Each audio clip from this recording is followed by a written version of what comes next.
អត្ថបទព្រះធម៌អប់រំចិត្តអវាទធម្មទានដោយព្រះសាសនមុនីមហាកម្មដ្ឋានាចារ្យហឹមប៊ុនធឿនធម្មធេរោ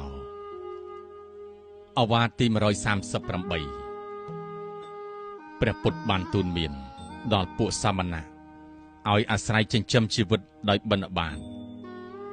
ដើម្បីអប់រំចិត្តចេះលះបង់នៅកិលេសគឺអវិជ្ជានិងតណ្ហា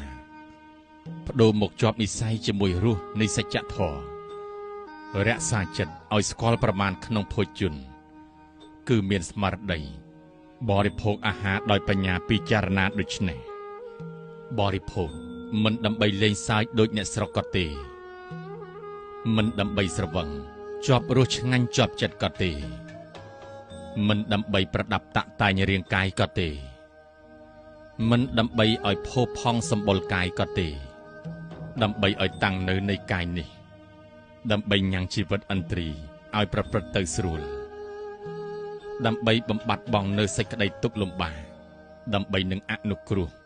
ដល់ព្រហ្មចរិយៈតែប៉ុណ្ណោះឯងអាត្មាអញ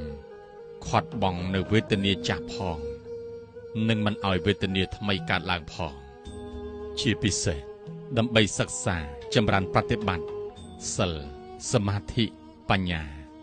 ដើម្បីរំដោះខ្លួនផុតចាកចំណងវដ្តដាក់ជាទីអស់ទៅសេចក្តីទុក្ខទាំងពួងព្រោះបានអាស្រ័យអាហារបិណ្ឌបាតនេះ